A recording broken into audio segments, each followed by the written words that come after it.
Greetings, minion, and welcome to the Goblin King, or the adventures of the Goblin King, so to speak. I don't know, this is the first time I'm ever doing a voiceover. So what I want to do is I want to show you, in a way, while I'm building something, what my inspiration is, and explain a little bit of that. You see, for 20, almost 30 years of my life, I've roleplayed. Since I was 13 years old, I played the devil-worshipping evil D&D, as some people scorn me with. But the truth of the matter is what it truly is a way to be able to adventure. Without getting into too many details, back in the day when video games were first becoming, there was little to do other than watch TV, watch movies, go to the movies, play a little bit of Nintendo, and get kicked outside and go outside and play. But one of the things that I did with my friends was I learned to role play. And because of that wonderful thing, I learned what Dungeons and Dragons was. And to tell you the honest truth, that wasn't my first thing. What I did was I picked up a book when I was 13, 12 and a half, something like that. I picked up pop bottles at a local fair, and I took them all back, and I had about $19 and 30-some cents, I think it was. Took them all back, and with that money, I bought me a book. The book was called Teenage Mutant Ninja Turtles and Other Strangeness. Yes, I'm a Ninja Turtle fan, and yes, I rage over the new movie, but I will watch it. Excuse me. Sorry about that. Try not to do that while we're doing this. Anyways, I should probably get into this really quickly before it gets too long. What this series is to show off my love for Dungeons and Dragons. And one of the first creatures I ever made while playing Dungeons and Dragons, or not made, but one of the first creatures that I ever used as an enemy in the game with my friends was a giant ant. Now you think, giant ant, okay, whatever. Everybody's seen the old movies, and if you haven't, it was kind of corny, but they're good movies. Giant ants are actually a rather good, not as a villain, but more of a random monster. However, they are a wonderful way to be able to show a great use of natural animals, and if you add magic to them, they become gigantic. And I'm flipping through my book right now looking for the giant ant.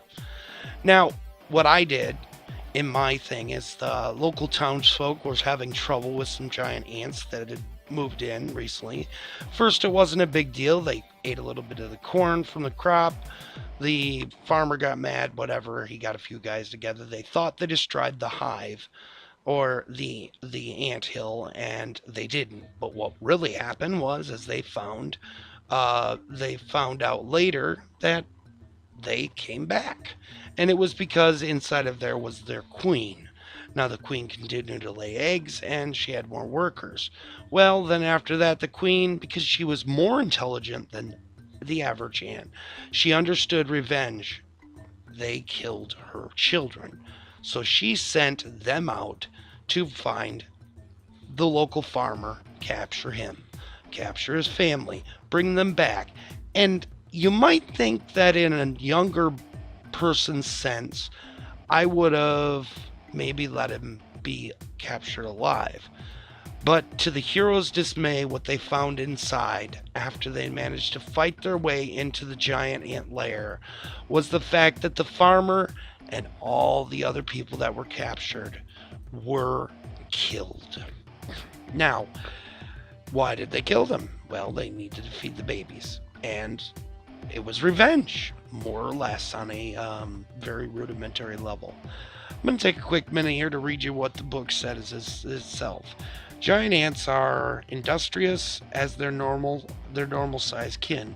While their nests generally don't consist of thousands, their greatly increased size more than compensates. Now, mind you, that's amazing. You got to imagine how big these things are. They're medium-sized creatures, and I'll get to a better description of the size here in a minute. We've still got some time left.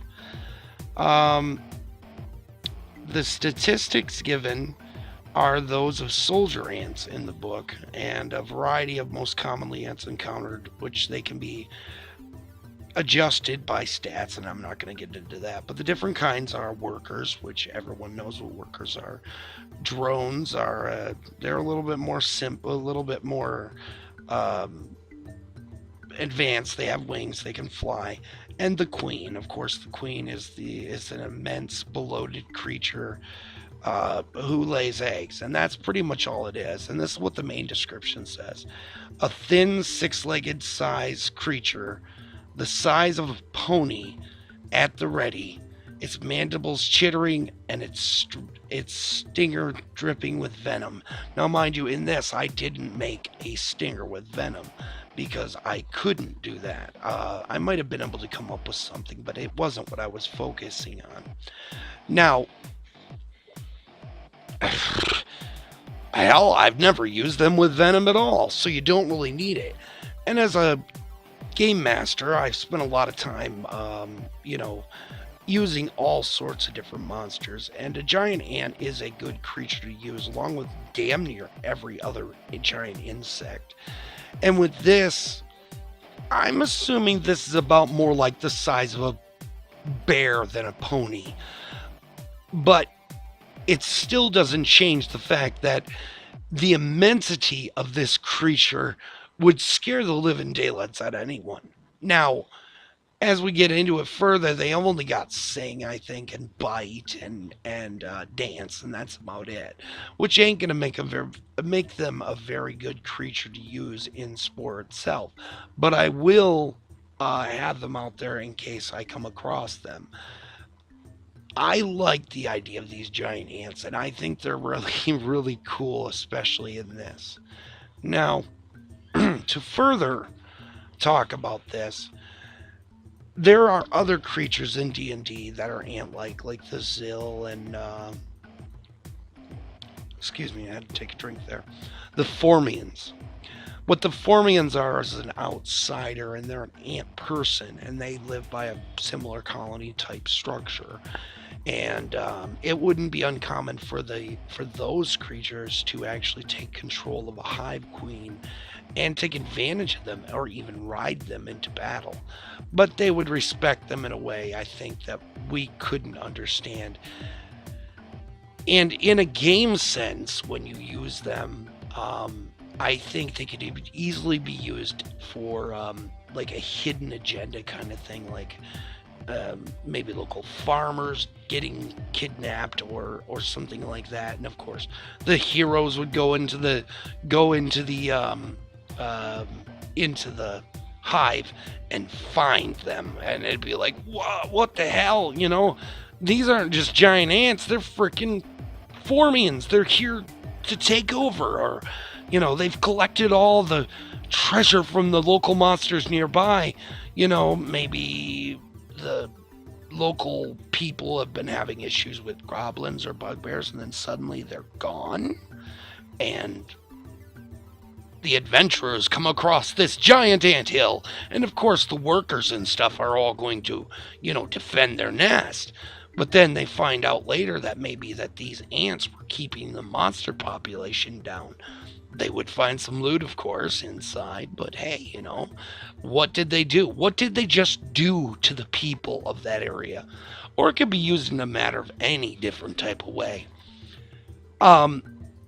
Even the idea of, can you imagine if you've ever seen red and black ants, army ants fighting, if you get a red nest and a black nest that's anywhere near each other, or if you just scoop a few of the black ones up and throw them there by the red ones, they're going to attack each other. And it's actually really cool. I've spent some time, and I mean, I've spent probably 45 minutes watching two ant nests fight. And to me, that was really cool. Now you might think, geez, you could come up with some better things to do with your life.